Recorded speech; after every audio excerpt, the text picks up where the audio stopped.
Hey guys, welcome back to my channel feel the universe 369 channel. कैसे हैं आप लोग? आई होप आप सब खुश होंगे, अपने लाइफ को अच्छे से डील कर रहे होंगे और अच्छे अच्छे प्लानिंग्स बना के आगे बढ़ रहे होंगे। सो गाइस, सबसे पहले तो आज की जो रीडिंग है वो हमारी कैंसर ज़ोडिएक साइन के ऊपर है, विच मीन्स कर्क राशि। ठीक है, तो कर्क राशि पे हम यहाँ देखने की कोशिश करेंगे कि नेक्स्ट 10 डेज़ के अंदर आपके साथ क्या होने वाला है। ओके, सो मैंने किस तरीके से स्टार्ट कर रहे हैं एंड एज यूजुअल मैं आपके लिए गाइडेंस भी ज़रूर से निकालूंगी। ठीक है, सो ये रीडिंग सबके लिए है। अगर आपके बर्थ मून चार्ट में कर्क राशि का इन्वॉल्वमेंट है तो ये रीडिंग आपकी है। बस आपको पॉजिटिव बने रहना है। सो लेट्स सी कि आप लोगों का नेक्स्ट 10 डेज़ कैसे जाने वाले हैं।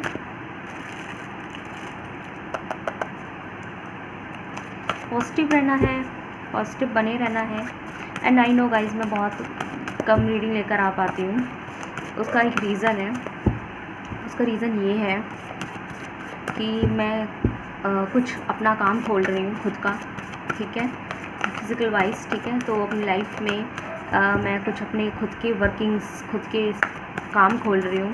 काम क्या है मैं डेफिनेटली इस बात के बारे में शेयर करूँगी, बट यस यहाँ पे मैं खुद का अपना जो काम खोल रही हूँ, जैसे बिज़नेस डालते हैं लोग ना, इस तरीके से, तो उसकी प्रिपरेशन की वजह से मैं काफ़ी बिज़ी चल रही हूँ।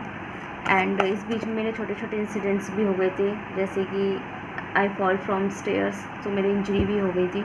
तो और उस बीच में काम भी देखना है, तो मैं रीडिंग नहीं ला पा रही थी। एक्चुअली मुझे 11 बज जाते ना, ऑलरेडी 11 बज जाते थे, तो उसके बाद मैं नहीं ला पाती थी, थक जाती थी। हालांकि मैं 1 बजे रीडिंग कर सकती हूँ, जैसे कि मैं अक्सर रातों में करती हूँ, लेकिन मैं थक जाती तो मेरी आँख लग जाती थी। ये हो रहा था मेरे साथ। बट मैंने सोचा आज मैं अपने व्यूअर्स के लिए ज़रूर से रीडिंग लाऊंगी। सो देखते हैं कर्क राशि वालों के लिए नेक्स्ट 10 डेज़ में क्या होने वाला है। 4 of wand, page of cups, strength. Okay, and 10 days में क्या होगा नेक्स्ट। ओके, मैं इन्हें एडजस्ट कर देती हूँ ज़रा। ओके, आई होप आपको कार्ड दिखाई दे रहे होंगे। सो नेक्स्ट 10 डेज़ में बॉटम से नेक्स्ट हमारे पास नाइट ऑफ कप्स। सो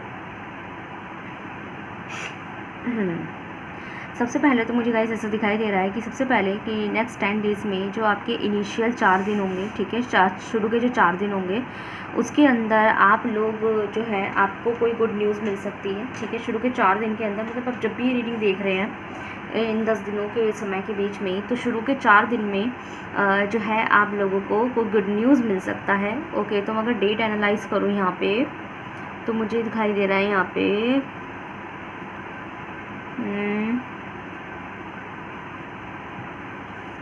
अच्छा 7 तारीख, 8 तारीख। 8 तारीख आपके लिए बहुत ख़ास है। ठीक है, 8 तारीख तो बहुत ही ज़्यादा ख़ास है आप लोगों के लिए। तो 7 तारीख और 8 तारीख में आप लोगों को गुड न्यूज़ मिलने वाले हैं।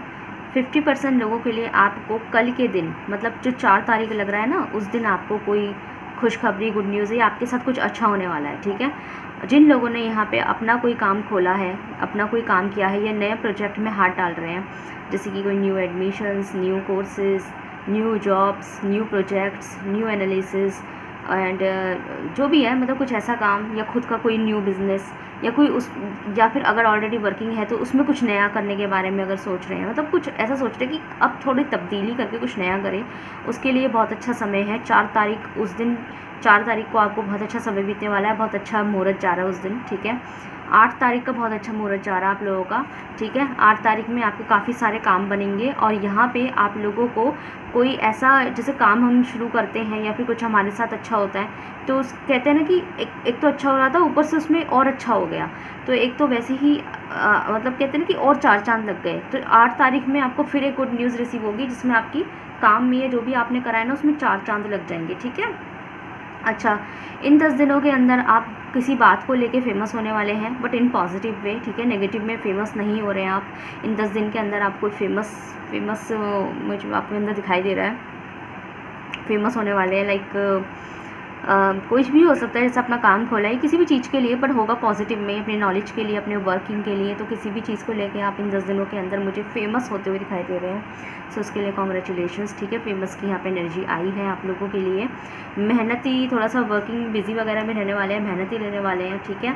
थोड़ा सा हेल्थ इश्यूज़ हो जाएंगे तो उसका ध्यान रखिएगा, बट समय आपका बहुत अच्छा है। कुछ नई शुरुआत मुझे दिखाई दे रही है। ऐसा लगता है जैसे इन 10 दिनों के अंदर आप कोई रिस्क लेंगे किसी काम, किसी चीज़ को लेके, और वो आप उसमें आप विजयी भव होंगे, ठीक है, मतलब आप जीतेंगे। सो विजयी भव, ठीक है। तो ये मुझे दिखाई दे रहा है। सो देखते हैं आप लोगों के लिए गाइडेंस देख लेते हैं क्या आती है। So let's see. Please tell me, मेरे जो व्यूअर्स हैं उनके लिए गाइडेंस बता दीजिए, क्या मेरे व्यूअर्स को जानने की ज़रूरत है। ओके, हमारे पास आया, हमारे पास knight of coin. One more card please. 2 of coin. Okay, the empress. Okay, so guidance मेरे पास ये है आप लोगों के लिए कि आपको ना किसी भी चीज़ को लेके जल्दबाजी नहीं करना है। मतलब जल्दबाजी एज इन कि अगर आपको ऐसा लगता है, जैसे मैंने कहा ना, जैसे आप कोई नया काम भी खोल सकते हैं, तो उसके अंदर काफ़ी चीज़ें होती हैं। कुछ नया काम करते हैं या कोई नया प्रोजेक्ट में हाथ डालते हैं तो उसमें बहुत चीज़ें होती है जिसमें हमें अपना दिमाग लगाना पड़ता है, बहुत कुछ सोचना पड़ता है। तो आपको ना थोड़ा सा अपना एनालिसिस को जारी रखना है, आपको थोड़ा दिमाग लगाना है, दिमाग लगाना छोड़ना नहीं है, ठीक है। चीज़ों की जल्दबाजी ना कीजिएगा।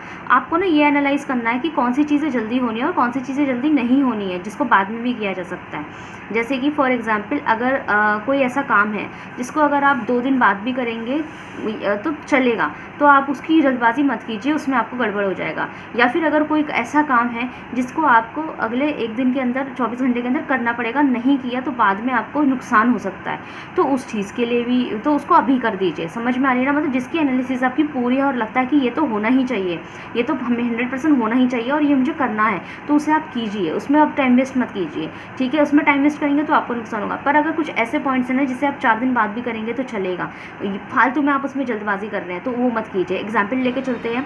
फॉर एग्जाम्पल इससे ज़्यादा अच्छा समझ में आता है। एग्जाम्पल लेके चलता है तो एग्जाम्पल जैसे आप लोगों ने, फॉर एग्जाम्पल आपने स्टेशनरी का काम खोला है। फॉर एग्जाम्पल आपने कोई स्टेशनरी का बिज़नेस या बुक्स का बिज़नेस करना शुरू किया है। तो बुक्स के बिज़नेस करने के लिए इंपॉर्टेंट क्या है? बुक्स के बिज़नेस करने के लिए इंपॉर्टेंट है बुक्स का होना, ठीक है। उसके अलावा टेबल, कुर्सी, चेयर, मेज ये बाद में भी लग सकते हैं। इंपॉर्टेंट है बुक्स का होना, ठीक है। उसके अलावा इंपॉर्टेंट है आपके पास बिलिंग का होना, क्योंकि आपको बिल देना है, पेशेंट कह रही हूँ, आपको कस्टमर को बिल देना है, ठीक है। तो बिलिंग का होना ज़रूरी है और बुक्स का किताबों का मेन होना ज़रूरी है और किताबों की सुरक्षा का हिसाब किताब होना ज़रूरी है अगर आप बुक स्टॉक खोलते हैं तो, ठीक है। तो इंपॉर्टेंट क्या है? किताबों का होना। तो अगर आप उसमें डिले करेंगे तो अपना काम कैसे करेंगे? तो उसे तो आप अभी कीजिए। अगर उसमें डिले करेंगे तो आपका नुकसान है। अगर आपको कहीं से बुक का स्टॉक मिल रहा है, अच्छा सही प्राइस में मिल रहा है जो आपको सही पड़ेगा, तो आप उसका काम शुरू कीजिए, ठीक है। लेकिन अगर आप इसलिए काम नहीं कर रहे कि मेरे बैठने के लिए टेबल तो है नहीं, बुक का स्टॉक रखने के लिए एक शेल्फ की भी तो ज़रूरत पड़ती है। आई नो दैट कि बुक का स्टॉक आप शुरू करते हैं तो आपको लाइब्रेरी की तरह बहुत सारी शेल्फ्स लगानी पड़ती है हर जगह, ठीक है। तो अगर आप ये सोचेंगे ना कि मुझे शेल्फ्स की भी ज़रूरत है, अब शेल्फ तो भैया इतने रुपए में बनेगी, अब इतने रुपए का हिसाब नहीं है, तो आप कोई सस्ती शेल्फ ढूंढ रहे हैं या फिर शेल्फ के चक्कर में अपनी काम शुरू नहीं कर रहे हैं, तो ऐसे ना कीजिए। शेल्फ जो है, बुक का बिज़नेस करते करते भी शेल्फ को लगाया जा सकता है। अभी आपको समझ में आ गया होगा। तो उन कामों के एनालिसिस कीजिए जो ज़रूरी है, लेकिन जो काम इतनी ज़रूरी नहीं है, जिसको करते करते भी, बिज़नेस को करते करते भी किया जा सकता है, काम को करते करते भी किया जा सकता है, तो उन कामों को हटके, उन कामों को डिले भी कर दो तो कोई प्रॉब्लम नहीं है, तो उनको हटके आप अपना चीज़ें शुरू कीजिए, ठीक है। तो आपको डिले नहीं करनी है चीज़ें, ठीक है। हो सके तो अपनी चीज़ों को शुरू करिए और जो चीज़ें बाद में हो सकती है ना तो बाद में कीजिए, ठीक है। तो उसके ऊपर जल्दबाजी ना दिखाइए। जैसे कि अभी जैसे मैंने बुक शेल्फ वाला एग्जाम्पल दिया था, तो हम इसी का एग्जाम्पल लेके चलते हैं। लाइक अगर आपको बुक शेल्फ नहीं मिल रहा है तो आप जल्दबाजी की कहीं से भी फिर कुछ भी उठा लेना, जितनी महंगी है उतनी उठा लेना, है ना। जब मिल ही नहीं रही है, स्टॉक में ही नहीं है और बहुत महंगी वाली मिल रही है तो वही उठा लेना, ये वाली जल्दबाजी ना कीजिए। बुक शेल्फ को बाद में भी लिया जा सकता है, तो जब आपका बजट सही हो तब आप बुक शेल्फ ले लीजिएगा। अभी फ़िलहाल के लिए आप किताबों को ऐसे ही गोडाउन में रख के उनकी सेलिंग कर सकते हैं। गोडाउन से निकाल के दुकान में लगा के नॉर्मल चटाई वगैरह बिछा के उसकी बुक सेलिंग कर सकते हैं। मैं ये नहीं कह रही, मैं बुक का कोई आइडिया नहीं दे रही आपको, मैं सिर्फ एग्जाम्पल की वजह से आपको समझा रही हूँ। तो इस तरीके की आपके लिए गाइडेंस है, तो आई होप आपको समझ में आएगा जितना सिंपल तरीके से मैंने बताने की कोशिश की है। ओके, सो गाइज, कैसे लगी आपको वीडियो? अगर आपसे रिजल्ट हुई है कर्क राशि तो मुझे कमेंट सेक्शन में जरूर बताएगा। वीडियो को लाइक कीजिए, चैनल को सब्सक्राइब कीजिए। मिलते हैं नेक्स्ट वीडियो में। Thank you so much for watching.